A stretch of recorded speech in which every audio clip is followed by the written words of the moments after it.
All right, so today we're going deep, really deep into Stoic philosophy. Ooh, exciting. I know, right? And how it can, totally help us unlock our true potential. We're going to be dissecting this piece called, get this, Kill That Weak Version of Yourself and Unleash Your True Potential Stoic Philosophy. Catchy title, huh? I know. No messing around with this one. It's straight to the point. Ditch those excuses, embrace action, that kind of thing. Yeah, it's a total call to arms. It starts by really addressing this thing we all struggle with, getting stuck just dreaming and not actually doing. Yes. Guilty as charged. My someday list is a mile long. Right. But the Stoics, they wouldn't have stood for that procrastination, not for a second. They'd be like, get up and do it now. Exactly. They're all about seizing the present moment. No waiting around. So what, they just, didn't believe in motivation? Well, they believed it was, fleeting and unreliable, not something to depend on. So instead of waiting for motivation to hit, we should focus on building, systems and habits that drive us forward. Bingo. Discipline over motivation. That was their jam. Okay, I can get behind that. Makes sense. And they were big on action. True strength isn't some, abstract idea you get just by thinking about it. You can't just think your way strong. Got to put in the work. Exactly. It's earned through consistent effort and action, even when it's uncomfortable. Ooh, getting out of that comfort zone. I see where they're going with this. Which reminds me, this piece talks about how the Stoics viewed fear. Like it was this prison holding us back. And instead of avoiding it, they said, confront it head on. Really? Lean into the fear. Yeah. They even had this practice, premeditatio malorum, which basically means mentally preparing for the worst possible scenarios. So it's okay, what's the absolute worst that could happen? And then make a plan to deal with it. Right.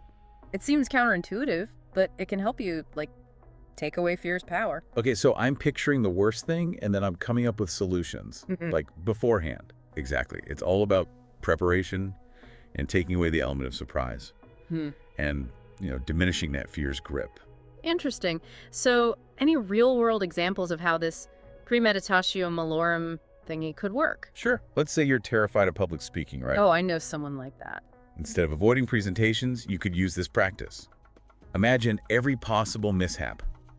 Forgetting your lines, tripping on stage, microphone cutting out anything. That's a lot to imagine. But by mentally rehearsing these situations and brainstorming solutions, you feel way more prepared. Makes sense. Less anxious, more in control. I like it. But it seems like the Stoics didn't stop at just confronting fear. They actually, went out of their way to find discomfort. Oh, yeah. They believed that hardship was, essential for growth and resilience, super important. So they'd, what, just put themselves in tough situations on purpose? They did. They'd fast, endure extreme temperatures, you name it. Wow, hardcore. But I guess it makes sense. It's like training for life, right? Exactly. Building up that mental and physical toughness. It's like weightlifting, but for your mind and spirit. Yes. And they understood that comfort, it can lead to stagnation. Like you get too comfy, you stop growing. Right. They saw hardship as a forge. A forge. Yeah. It tempers the spirit, builds strength. Powerful imagery. So they're saying that we should, embrace challenges instead of avoiding them? Exactly. Even the little daily annoyances. Like traffic jams and slow walkers. Even those. Think of them as mini tests of your resilience. Okay. I can try that. Reframing those little annoyances. Yeah. So all this hardship, all this confronting fear, it all comes back to the power of the mind, right? You got it. Controlling your thoughts. That's your biggest weapon. This is so true. It's like not letting your emotions run wild. And there's that famous Marcus Aurelius quote, right? Something like, you have power over your mind, not outside events. Realize this and you will find strength. Powerful stuff.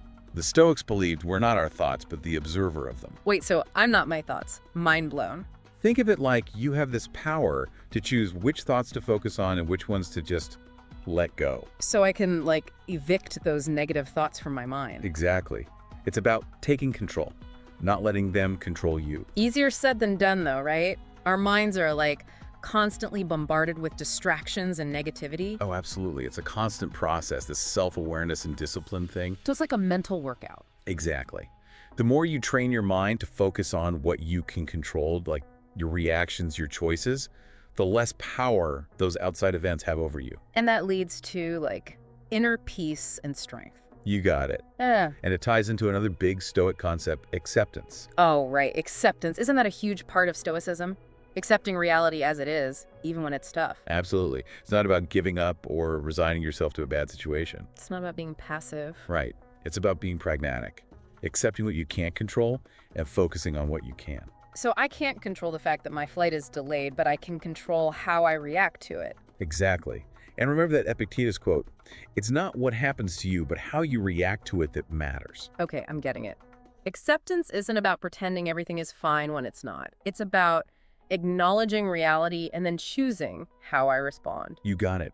And this ties into another core Stoic value, self-discipline. Ah, self-discipline.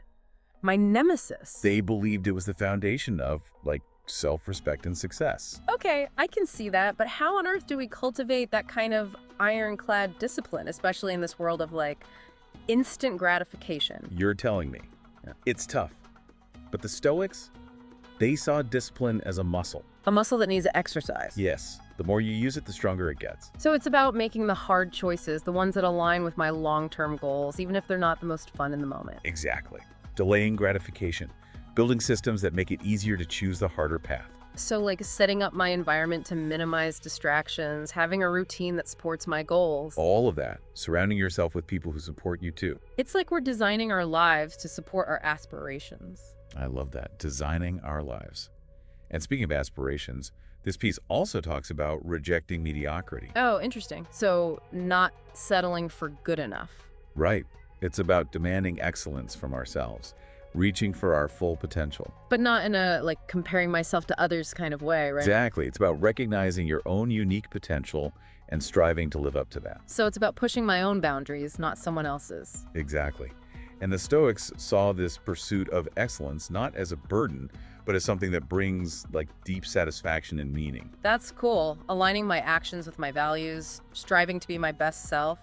It's inspiring, but honestly, it also feels a bit daunting. Oh, for sure. Fair. It's a big task, but it all starts with small, consistent actions. Okay, so I don't have to do everything at once. Phew. Not at all. Even seemingly insignificant choices can make a difference. So it's like building blocks. All those little choices add up over time. Exactly. Yeah. And it all ties into this larger journey of becoming the strongest, most resilient versions of ourselves. I'm starting to see the bigger picture here. But before we dive into all of that, let's take a quick break.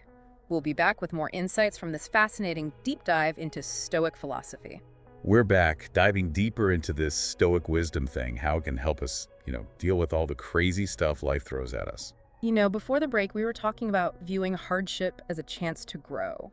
It's a powerful idea, but honestly, sometimes it's hard to put into practice. Oh, absolutely. It takes effort, a real willingness to change how you're thinking. So the Stoics weren't saying, go find suffering, it's fun. No, not at all. They just knew that hardship, it's going to happen, it's part of life. Yeah. And instead of letting it crush you, you can use it to, fuel your growth. Okay, so instead of asking, why me? I should be asking, what can I learn from this? Exactly. It's a total shift in focus. It makes sense, but how do you actually do that? In real life, when stuff hits the fan? Okay, imagine this.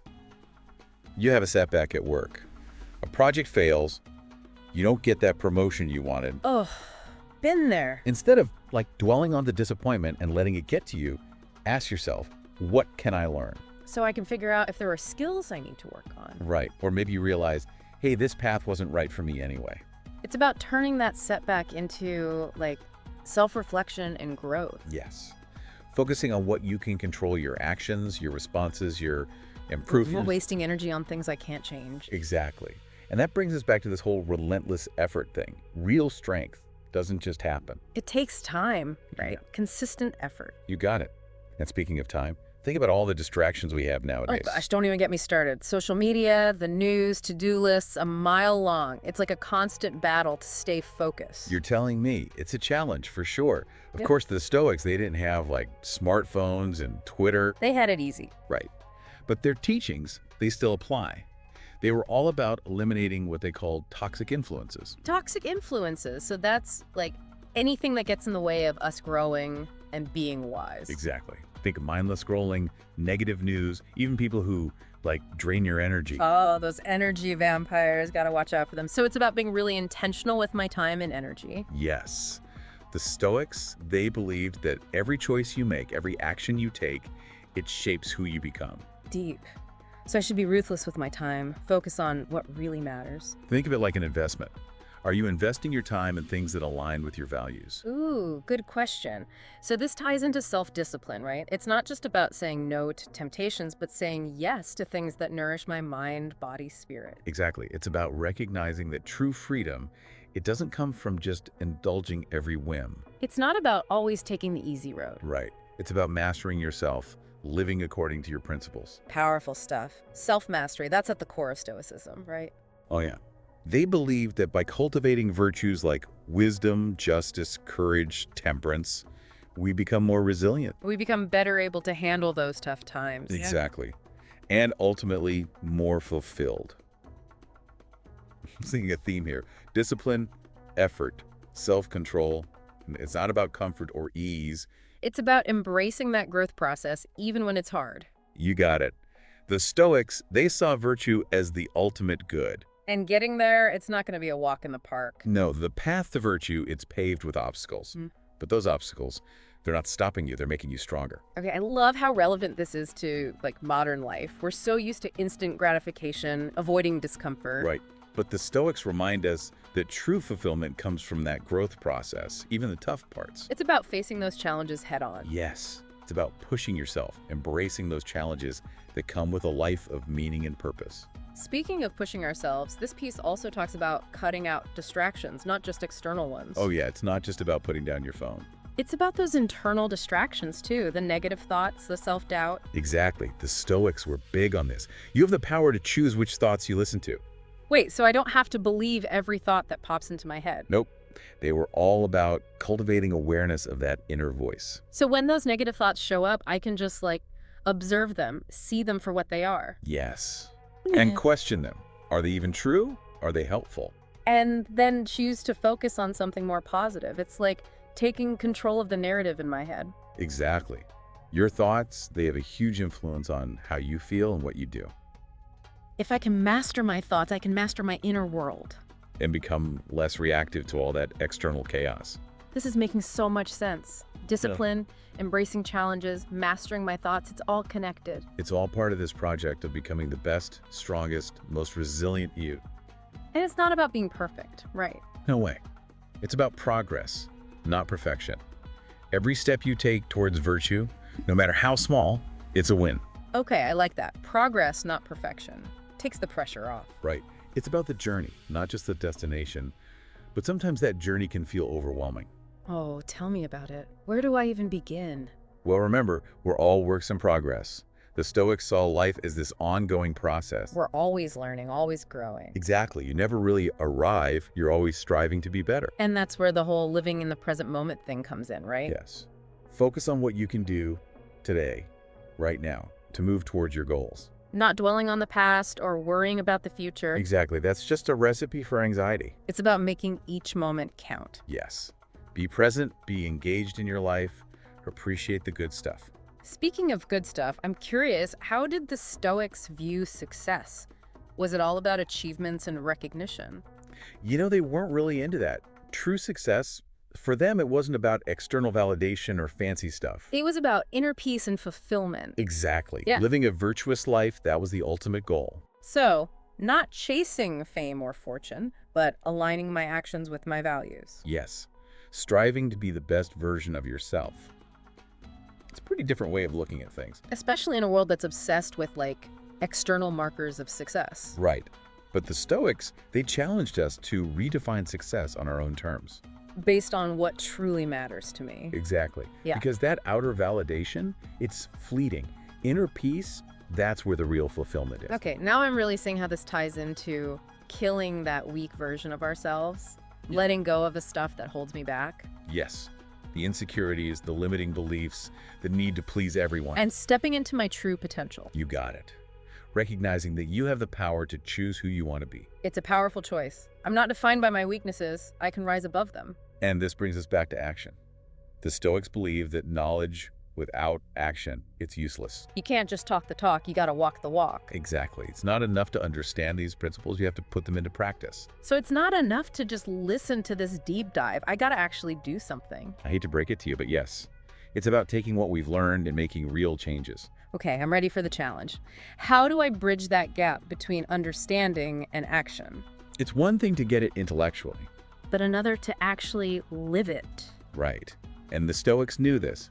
It takes discipline, commitment, a willingness to get uncomfortable. So I need to find ways to integrate these principles into my daily life. Exactly. Even in small ways. It's about Yeah. making choices that align with those Stoic values. Practicing self-awareness, being mindful, building good habits. Yes. It's a journey. It's ongoing. It's about constantly discovering and refining yourself. It's not about reaching some finish line. Right. It's about constantly striving to live according to your highest principles. This has been such an eye-opening deep dive. It's not just some ancient philosophy. It's practical wisdom, stuff you can use right now. I'm feeling inspired to put some of these teachings into action, see where they take me. That's what it's all about. Remember, the Stoics, they believed that true happiness, true fulfillment, it comes from living a virtuous life. Not from what's happening around me, but from within. Exactly. It's about aligning your actions with your values, embracing the tough stuff as a chance to grow. Striving to be the best version of myself. Yes. And never giving up on that journey. This has been amazing. I'm so glad we took this deep dive into Stoicism. Me too. It's been a great conversation. And on that note, let's wrap things up for today. Thanks for joining us on this exploration of Stoic wisdom. It's been a pleasure. Until next time, keep learning, keep growing, keep pushing yourself to be your best. All right, so we're back. And, before the break, we were talking about turning all this knowledge into action. Like actually putting this Stoic stuff to work in our lives. Yeah, it's not enough to just, understand it. We got to actually, do something with it. Totally. It's about, bridging that gap between theory and practice. The Stoics, they believe that wisdom, it's revealed through action. Not just by sitting around thinking about it. Exactly. So how do we actually start, killing that weak version of ourselves and all that? How do we embrace our true potential? It can seem kind of abstract, right? Yeah, it's like, okay, I get it, but what do I actually do? Like on a Monday morning? Well, the Stoics didn't leave us a step-by-step guidebook. Darn it. But their teachings, they give us a framework. Remember, it's a journey, not a destination. And the first step is, realizing there's no perfect moment to start. So just start now, wherever I am. Exactly. Right here, right now. Okay, I'm ready to take action. But where do I even begin? Think about those areas in your life where you feel stuck, where that weaker version of you tends to show up. So procrastination, fear of failing, that kind of thing. Exactly. Maybe you're not as disciplined as you'd like to be. Choose one specific area to focus on. So not trying to change everything at once. Pick one battle and fight that one first. Right. Start small, but be consistent. Small changes, but stick with them. Yes. Remember the whole muscle analogy. Takes time and effort to see results. Gotta hit the mental gym consistently. Exactly. So you pick one area, then what? How do I actually, make changes? Okay, let's say you're struggling with procrastination. Could you try breaking down, a big task into smaller chunks? So it's not so overwhelming. Right. Or try setting a timer, for 25 minutes, and just focus on that one task. No distractions. I could actually do that. Small steps. Consistent effort. It's about building momentum, right? Exactly. And don't freak out if you slip up. Because it's going to happen. Oh, it totally will. The Stoics knew that. Setbacks, they're inevitable. It's all about how you react to them. Instead of getting discouraged, just view it as a learning experience. Yes. Like we talked about before, reframe those challenges. Turn those mistakes into opportunities. Exactly. And remember the whole mindfulness thing? Being aware of what's going on in my mind. Yes. Pay attention to your thoughts, your emotions throughout the day. When you notice that weaker version of yourself popping up. When those negative thoughts start creeping in. Right. Pause for a second and ask, is this thought helping me? Is this behavior moving me towards the person I want to be? So it's like catching myself in the act. Yes. Become aware of those thoughts and behaviors. And then what? Do I just ignore them? Not necessarily.